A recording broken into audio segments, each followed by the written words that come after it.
खातिर,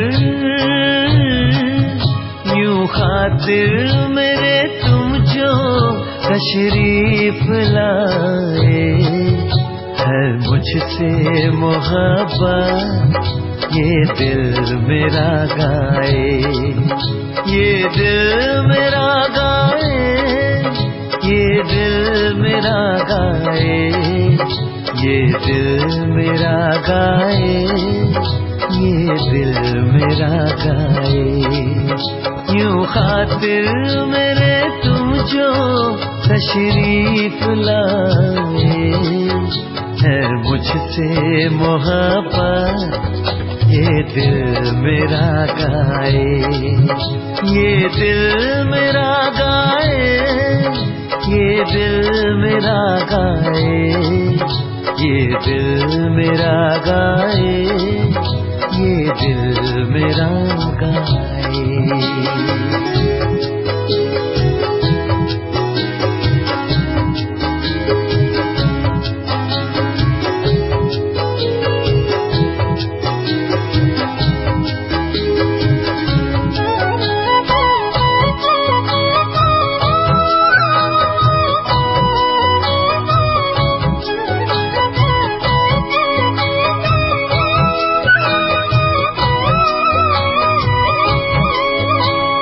जलवा कहूँ या तेरी रहनुमाई, तेरा जलवा कहूँ या तेरी रहनुमाई, खूबसूरत तुमने ये जिंदगी बनाई।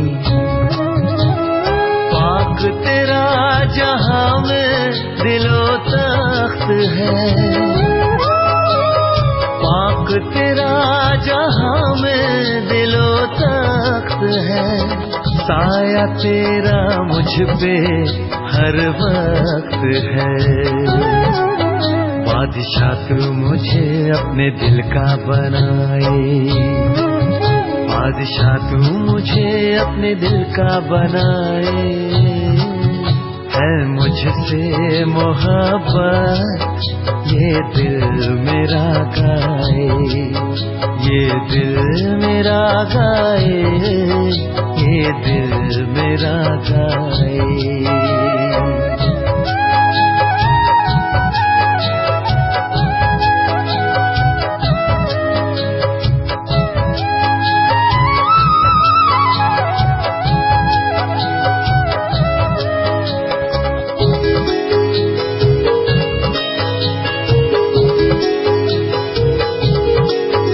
देखे तालीम तूने मुझको संभाला, देखे तालीम तूने मुझको संभाला, तेरा शुक्रिया दिल से ओ अल्लाह ताला। तेरी ही बदौलत है चलते कदम, ओ तेरी ही बदौलत है चलते कदम, कैसे भूलेंगे तेरा एहसान हम। वो इल्म तेरा रूहानी हमें पसंद आए, इल्म तेरा रूहानी हमें पसंद आए, है मुझसे मोहब्बत ये दिल मेरा गाए, ये दिल मेरा गाए, ये दिल मेरा गाए, ये दिल मेरा गाए, ये दिल मेरा गाए। ओम शांति। शिव बाबा ऐसा बेहद का शिक्षक है जो न केवल हमें अमूल्य ज्ञान रत्न देते हैं, अपितु साथ ही उन रत्नों को धारण करने की शक्ति, समर्थी भी देते हैं। परंतु फिर भी देखा जाता है कि हमारे पूर्व जन्म के कर्मों का हिसाब किताब, आदतें, संस्कार, स्वभाव, और फिर जब हम संबंध संपर्क में आते हैं तो लोगों का व्यवहार हम ईश्वरीय ज्ञान की धारणा पूर्ण रीति करने नहीं देते। और इसीलिए बाबा हमें रोज़ ईश्वरीय ज्ञान को यथार्थ धारण करने की नई विधियां सिखाते हैं। कैसे हम अपने कर्मों का हिसाब किताब पूरा करें, कैसे ईश्वरीय शक्तियों का यथार्थ प्रयोग करें और अपने जीवन में आगे बढ़ें। आज की मुरली भी हमें ईश्वरीय ज्ञान को धारण करने की समर्थी और शक्ति दे रही है। ध्यान से सुनेंगे प्यारे बाबा के मधुर महावाक्य। आज है 23 अगस्त 2025। बाबा के महावाक्य हैं, मीठे बच्चे, बाप आए हैं तुम्हारा ज्ञान रत्नों से श्रृंगार कर वापस घर ले जाने, फिर राजाई में भेज देंगे तो अपार खुशी में रहो। एक बाप से ही प्यार करो। केवल एक बाबा से प्यार करेंगे तो हम सहज रीति ईश्वरीय ज्ञान रत्नों से श्रृंगारित होकर घर भी जाएंगे और राजाई में भी आएंगे। प्रश्न है, अपनी धारणा को मजबूत यानी पक्का बनाने का आधार क्या है? उत्तर है, अपनी धारणा को मजबूत बनाने के लिए सदैव यह पक्का करो कि आज के दिन जो पास हुआ अच्छा हुआ, फिर कल्प के बाद होगा। जो कुछ हुआ कल्प पहले भी ऐसे हुआ था, नथिंग न्यू। यह लड़ाई भी 5000 वर्ष पहले लगी थी, फिर लगेगी ज़रूर। इस भंभोर का विनाश होना ही है। ऐसे हर पल ड्रामा की स्मृति में रहो तो धारणा मजबूत होती जाए। तो इसलिए ड्रामा के गहरे राजों को समझना भी है और प्रैक्टिकल जीवन में भी लाना है। आज का गीत है, दूर देश का रहने वाला आया देश पर आए। दूर देश का रहने वाला आया, आया देश पर आए। दूर देश का रहने वाला आया, आया देश पर आए। मन से मन की पूछ रहा है, मन से मन की पूछ रहा है, अपना भेद छुपाए। दूर देश का रहने वाला आया, आया देश पर आए। दूर देश का रहने वाला आया। ओम शांति। बच्चे पहले भी दूर देश से पराए देश में आए हैं, है ना। हमारा घर है ऊपर और ये है रावण का पराया देश। अब इस पराए देश में दुखी हैं, इसलिए पुकारते हैं, अपने देश घर ले चलो। तुम्हारी पुकार है ना, गीत में पुकारा ना, बहुत समय याद करते आए हो तो बाप भी खुशी से आता है। जानते हैं मैं जाता हूँ बच्चों के पास, जो बच्चे कामचिता पर बैठ जल गए हैं, उन्हों को अपने घर भी ले आऊं और फिर राजाई में भेज दूं।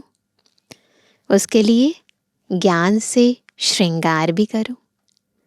बच्चे भी बाप से जास्ती खुश होने चाहिए। बाप जबकि आए हैं तो उनका बन जाना चाहिए। खुद भगवान आए हैं तो बाबा का बन जाना चाहिए ना। उसमें मन में कोई द्वंद्व नहीं आना चाहिए। उनको बहुत लव करना चाहिए। बाबा रोज समझाते हैं, आत्मा बात करती है ना। बाबा 5000 वर्ष बाद ड्रामा अनुसार आप आए हैं। हमको बहुत खुशी का खजाना मिल रहा है। बाबा आप हमारी झोली भर रहे हैं। हमको अपने घर शांति धाम में ले चलते हैं फिर राजधानी में भेज देंगे। कितनी अपार खुशी होनी चाहिए। बाप कहते हैं हमको इस पराई राजधानी में ही आना है। बाप का बड़ा मीठा और वंडरफुल पार्ट है। खास जबकि इस पराए देश में आए हैं। यह बातें तुम अभी ही समझते हो। फिर यह ज्ञान प्राय लोप हो जाता है, वहाँ दरकार ही नहीं रहती। बाबा कहते हैं तुम कितने बेसमझ बन गए हो। ड्रामा का एक्टर होते हुए भी बाप को नहीं जानते। तो बाप ही करन करावनहार है। क्या करते क्या कराते यह भूल गए हो। बाबा क्या करते हैं और क्या कराते हैं ये हमें नहीं पता है, भूल चुके हैं। सारी पुरानी दुनिया को हेवन बनाने आते हैं और ज्ञान देते हैं। वह ज्ञान का सागर है तो ज़रूर ज्ञान देने का कर्तव्य करेंगे ना। फिर तुमसे कराते भी हैं, हमसे कराते हैं कि औरों को भी मैसेज दो कि बाप सबके लिए कहते हैं कि अब देह का भान छोड़ मुझे याद करो तो विकर्म विनाश होंगे। मैं श्रीमत देता हूँ। पाप आत्माएं तो सब हैं। इस समय सारा झाड़ तमोप्रधान जड़ जड़ीभूत अवस्था को पाया हुआ है। जैसे बांस के जंगल को आग लग जाती है तो एकदम सारा ही जलकर खत्म हो जाता है ना, क्योंकि बांस से बहुत तेज आग पकड़ती है। जंगल में पानी कहाँ से आएगा जो आग को बुझावे। यह जो भी पुरानी दुनिया है उनको आग लग जाएगी। बाप कहते हैं नथिंग न्यू, जो भी होगा कुछ नया नहीं होगा। कल्प कल्प हुआ है, अभी भी हो रहा है, फिर होगा। बाप अच्छे अच्छे पॉइंट्स देते रहते हैं जो नोट करनी चाहिए। बाप ने समझाया है और धर्म स्थापक सिर्फ अपना धर्म स्थापन करने आते हैं।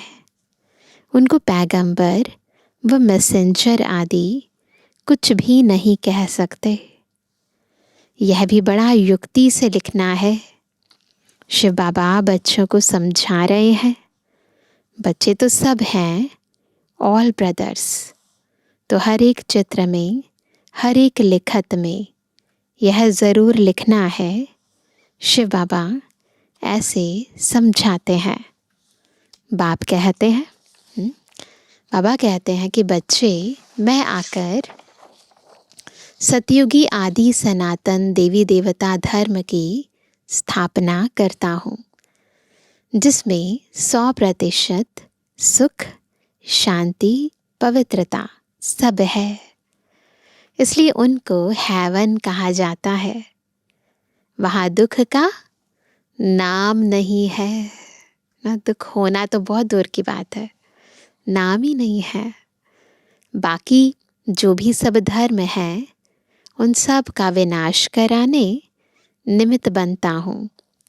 सतयुग में होता ही एक धर्म है, वह है नई दुनिया।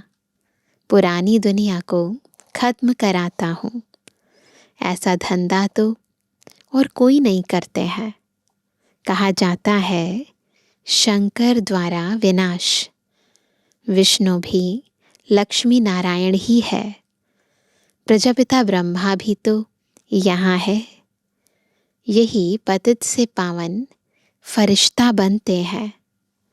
इसलिए फिर ब्रह्मा देवता कहा जाता है, जिससे देवी देवता धर्म स्थापन होता है। यह बाबा भी देवी देवता धर्म का पहला प्रिंस बनता है। तो ब्रह्मा द्वारा स्थापना, शंकर द्वारा विनाश, चित्र तो देने पड़े ना। समझाने के लिए यह चित्र बनाए हैं, इनके अर्थ का कोई को भी पता नहीं है। त्रिमूर्ति का चित्र जो बना है उसका यथार्थ अर्थ बाबा हमें बताते हैं।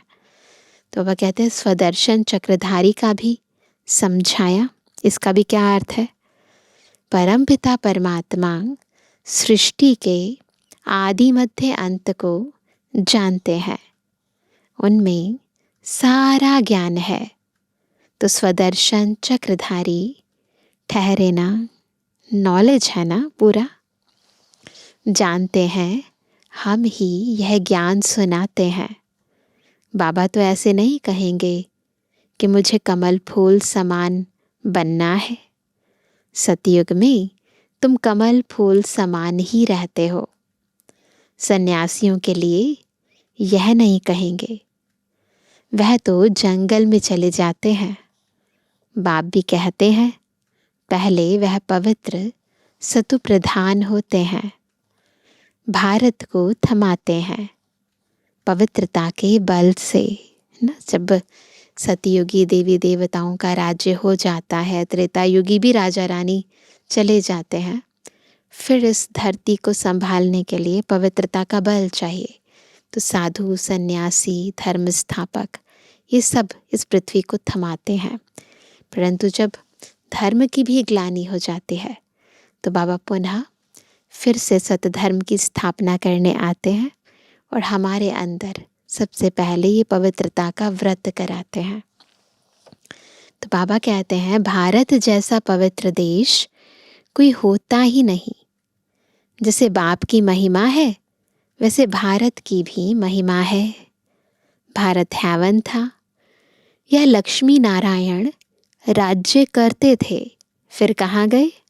हैवन था, लक्ष्मी नारायण का राज्य था, फिर क्या हुआ? यह अभी तुम जानते हो, और किसकी बुद्धि में थोड़े ही होगा कि यह देवताएं ही 84 जन्म ले फिर पुजारी बनते हैं। अभी तुमको सारा ज्ञान है। हम अभी पूज्य देवी देवता बनते हैं, फिर पुजारी मनुष्य बनेंगे। मनुष्य तो मनुष्य ही होता है। यह जो चित्र किस्म किस्म के बनाते हैं, ऐसे कोई मनुष्य होते नहीं। यह सब भक्ति मार्ग के ढेर चित्र हैं। तुम्हारा ज्ञान तो है गुप्त, यह ज्ञान सब नहीं लेंगे। जो इस देवी देवता धर्म के पत्ते होंगे वही लेंगे। बाकी जो औरों को मानने वाले हैं वह सुनेंगे ही नहीं। जो दूसरे धर्मों को मानने वाले हैं वो तो सुनेंगे ही नहीं। जो शिव और देवताओं की भक्ति करते हैं वही आएंगे। तो ये निशानी है, पता चल जाए कौन हमारे धर्म के हैं। तो जो शिव जी की भक्ति करते हैं, देवी देवताओं की भक्ति करते हैं, इसका मतलब उनकी बुनियाद में कहीं ना कहीं आदि सनातन देवी देवता धर्म है। पहले पहले मेरी भी पूजा करते हैं, फिर पुजारी बन अपनी भी पूजा करते हैं। तो शुरू में जब भक्ति का आदि काल था तो सभी एक शिव बाबा की भक्ति करते थे, फिर धीरे धीरे देवताओं की भी भक्ति करने लग जाते हैं। तो बाबा कहते हैं तो अब खुशी होती है कि हम पूज्य से पुजारी बने, अब फिर पूज्य बनते हैं। कितनी खुशियाँ मनाते हैं। यहाँ तो अल्पकाल के लिए खुशी मनाते हैं, कोई त्योहार हो जाए वो भी ऐसा नहीं है। आजकल त्योहारों में हमेशा ही खुशी होती है। त्योहारों में कितना लड़ाई झगड़ा भी होता है, फिर भी टेम्परेरी सही त्योहार के अंदर इंसान खुश हो जाता है। वहाँ तो तुमको सदैव खुशी रहती है। यहाँ आधारित है कुछ ये हो, कोई त्योहार आए, कोई छुट्टी मिले, है ना, ऐसी कंडीशन हो फिर खुश हो जाएंगे। इधर लेकर जाएं फिर खुश हो जाएंगे, किसी पार्टी में जाएं तो खुश हो जाएंगे। वहाँ कोई कंडीशन नहीं है, वहाँ आत्मा सदैव प्रसन्न रहती है।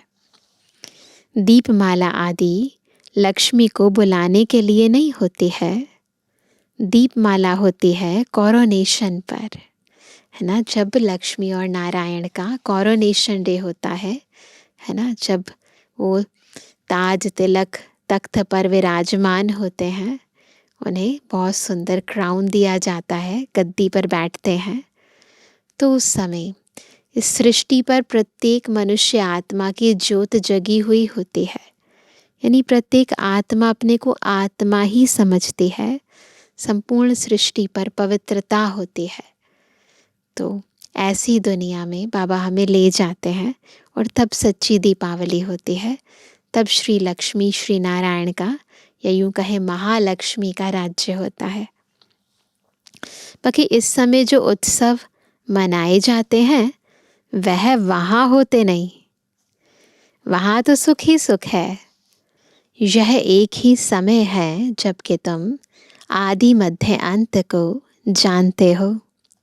यह सब पॉइंट्स लिखो। सन्यासियों का है हठ योग, यह है राजयोग। बाबा कहते हैं एक एक पेज में जहाँ तहाँ शिव बाबा का नाम ज़रूर हो।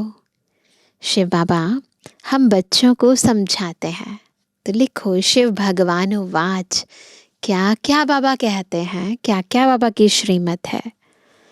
निराकार आत्माएं अब साकार में बैठी हैं, तो बाप भी साकार में समझाएंगे ना।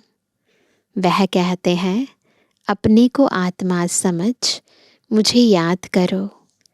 शिव भगवान वाच बच्चों प्रति खुद यहाँ प्रेजेंट है ना।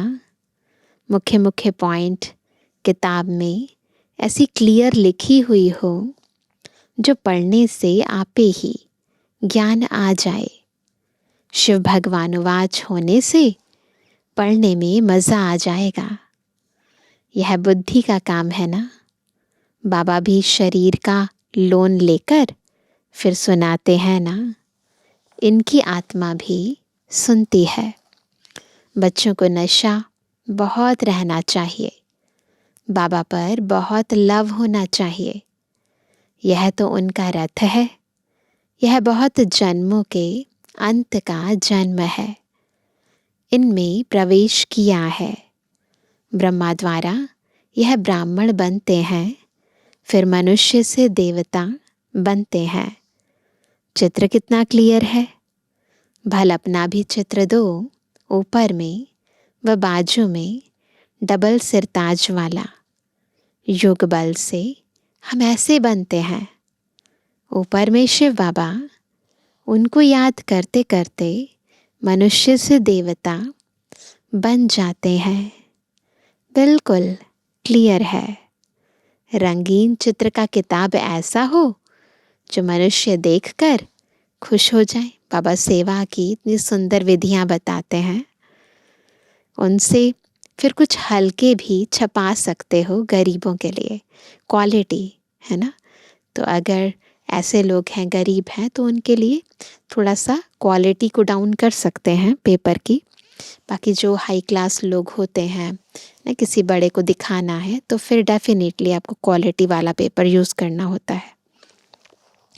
बड़े से छोटा, छोटे से छोटा कर सकते हो, रहस्य उसमें आ जाए। गीता के भगवान वाला चित्र है मुख्य।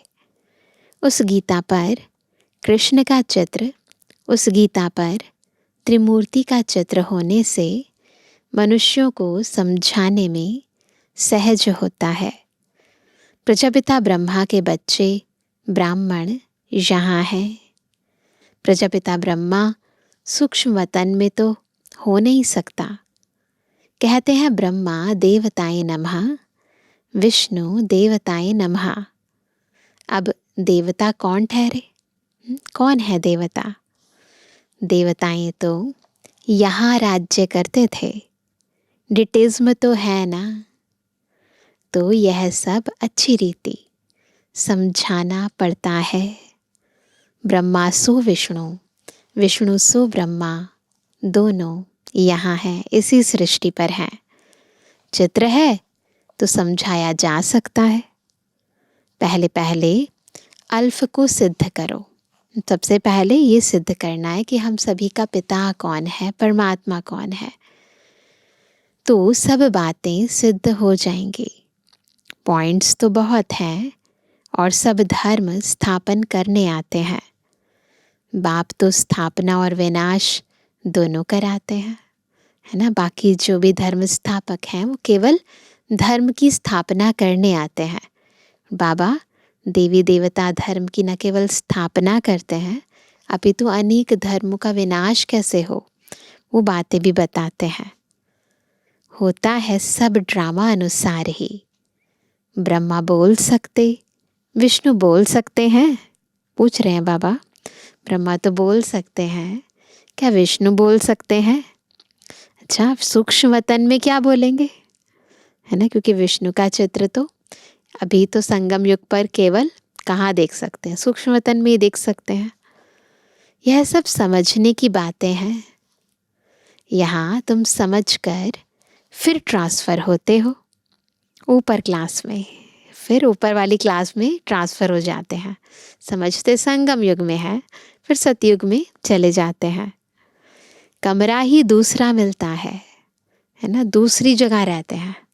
यहाँ से मूल वतन जाएंगे, मूल वतन से फिर दोबारा इस सृष्टि पर आएंगे। पापा कहते मूल वतन में कोई बैठ तो नहीं जाना है। यहाँ से परम धाम जाएंगे, कमरा बदल गया, है ना, फिर उसके बाद नीचे आएंगे, फिर वहाँ से नंबरवार आना होता है।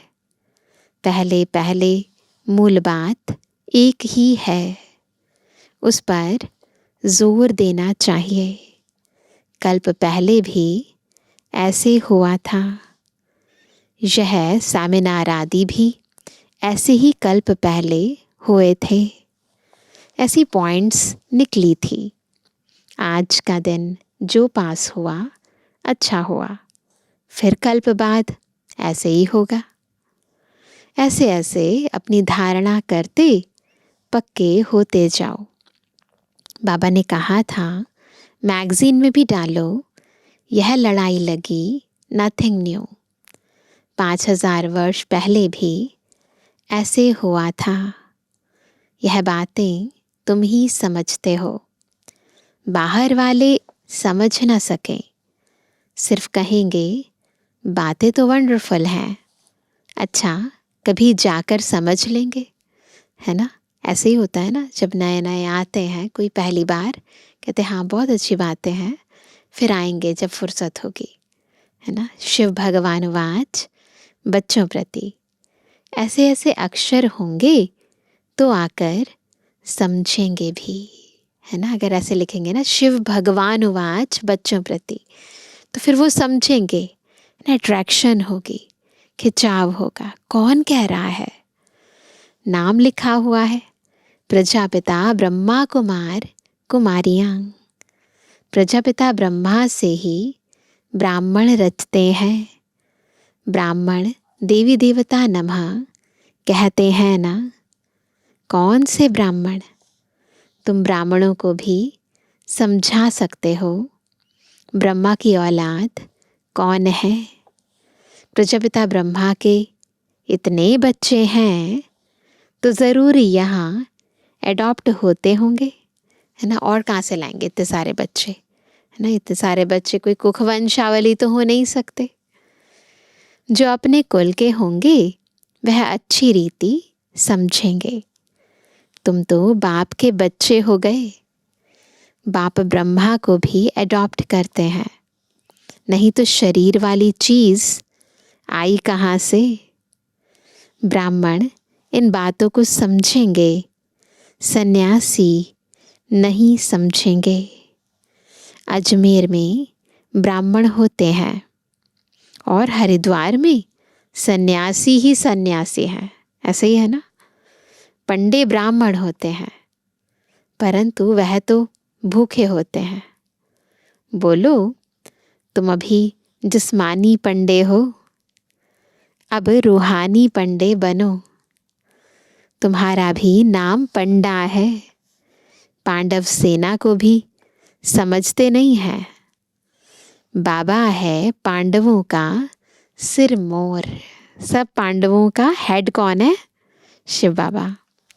कहते हैं, हे बच्चे, माम एकम याद करो तो विकर्म विनाश होंगे और चले जाएंगे अपने घर।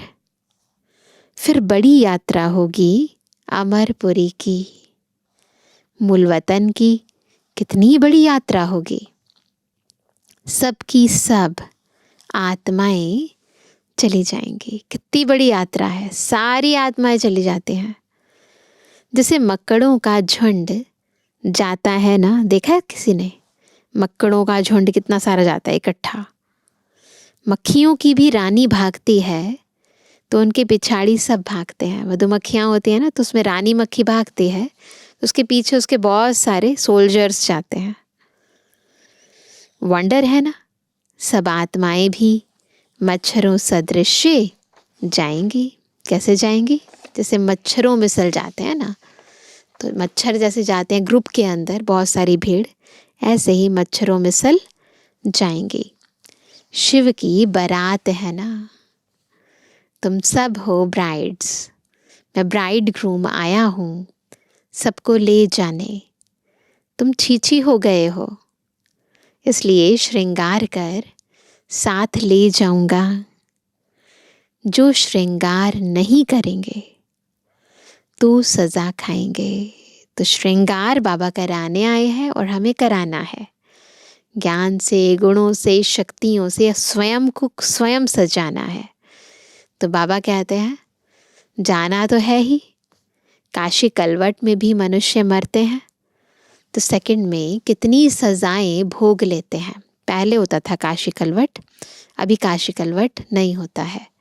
बाकी काशी में विश्वनाथ जी का मंदिर है ना, लेकिन अभी कलवट खाना और फिर वो छोटे से कुएं में कूद जाना तलवार के ऊपर, वो अभी अंग्रेज़ों के टाइम से बंद हो चुका है। तो बाबा कहते हैं, ये बाबा के टाइम की मुरली है, उस समय तो अलाउ होगा। तो बाबा कहते हैं, तो सेकंड में कितनी सजाएं भोग लेते हैं। मनुष्य चिल्लाते रहते हैं, यह भी ऐसे है। समझते हैं हम जैसे कि जन्म जन्मांतर का दुख सजा भोग रहा हूँ। वह दुख की फीलिंग ऐसी होती है, ऐसी फीलिंग आती है उस समय।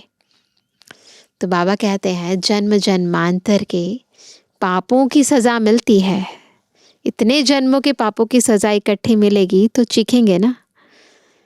जितनी सज़ाएं खाएंगे उतना पद कम हो जाएगा, है ना। अगर सज़ाएं खाएंगे तो पद कम हो जाएगा। इसलिए बाबा कहते हैं, योग बल से हिसाब किताब चुकतू करो, याद से जमा करते जाओ। नॉलेज तो बहुत सहज है, अब हर कर्म ज्ञान युक्त करना है। हर कर्म बाबा के ज्ञान को स्मृति में रख के बिल्कुल श्रीमत अनुसार करना है। दान भी पात्र को देना है, ऐसे नहीं कि हर एक को देते जाएं। पाप आत्माओं को देने से फिर देने वाले पर भी उसका असर पड़ जाता है, वह भी पाप आत्माएं बन जाते हैं। ऐसे को कभी नहीं देना चाहिए जो उस पैसे से जाकर फिर कोई पाप आदि करे।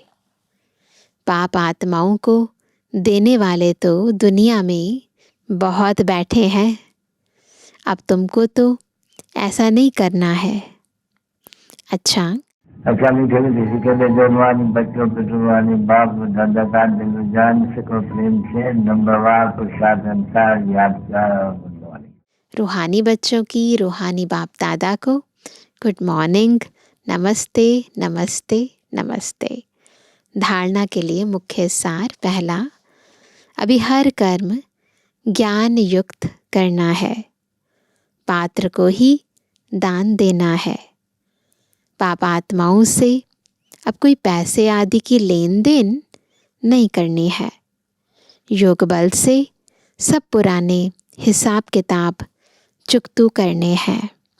सेकंड पॉइंट, अपार खुशी में रहने के लिए अपने आप से बातें करनी है। बाबा आप आए हैं हमें अपार खुशी का खजाना देने, आप हमारी झोली भर रहे हैं। आपके साथ पहले हम शांति धाम जाएंगे, फिर अपनी राजधानी में आएंगे। वरदान है, समस्याओं को समाधान रूप में परिवर्तित करने वाले विश्व कल्याणी भव। कौन है विश्व कल्याणी? जो समस्या को समाधान में बदल दे। मैं विश्व कल्याणी हूँ। अब इस श्रेष्ठ भावना, श्रेष्ठ कामना के संस्कार इमर्ज करो। इस श्रेष्ठ संस्कार के आगे हद के संस्कार स्वतः समाप्त हो जाएंगे। समस्याएं समाधान के रूप में परिवर्तित हो जाएंगी। अब युद्ध में समय नहीं गवाओ, लेकिन विजयीपन के संस्कार इमर्ज करो। अब सब कुछ सेवा में लगा दो तो मेहनत से छूट जाएंगे। समस्याओं में जाने के बजाय दान दो, वरदान दो, तो स्व का ग्रहण स्वतः समाप्त हो जाएगा। कहते ना, दे दान तो छूटे ग्रहण। तो ये जो समस्याएं हैं, ये तो ग्रहण की तरह है। तो अगर हम ज्ञान दान देते हैं, गुण दान देते हैं, दानी बनते हैं, वरदानी बनते हैं, तो क्या होगा? ये ग्रहण समाप्त हो जाएगा, समस्या समाधान में बदल जाएगी। स्लोगन है, किसी की कमी कमजोरियों का वर्णन करने के बजाय गुण स्वरूप बनो, गुणों का ही वर्णन करो। कैसे बनेंगे गुण स्वरूप और गुणों का वर्णन करने वाले? जब किसी की कमी कमजोरियों का वर्णन नहीं करेंगे। आज का व्यक्त इशारा, सहज योगी बनना है तो परमात्मा प्यार के अनुभवी बनो। बाप का बच्चों से इतना प्यार है जो अमृत वेले से ही बच्चों की पालना करते हैं। दिन का आरंभ ही कितना श्रेष्ठ होता है। स्वयं भगवान मिलन के लिए, किस लिए आए हैं बाबा? स्वयं भगवान मिलन मनाने के लिए बुलाते हैं, रूह रिहान करते हैं, शक्तियाँ भरते हैं। बाप की मोहब्बत के गीत आपको उठाते हैं। कितना स्नेह से बुलाते हैं, उठाते हैं। क्या कहते हैं बाबा? मीठे बच्चे, प्यारे बच्चे, आओ। तो इस प्यार की पालना का प्रैक्टिकल स्वरूप है सहज योगी जीवन। कैसे पता चले कि हम बाबा के प्यार में पल रहे हैं? तो उसका प्रमाण है हमारा सहज योगी जीवन। कठिन नहीं लगेगा ये जीवन। अच्छा, ओम शांति।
चल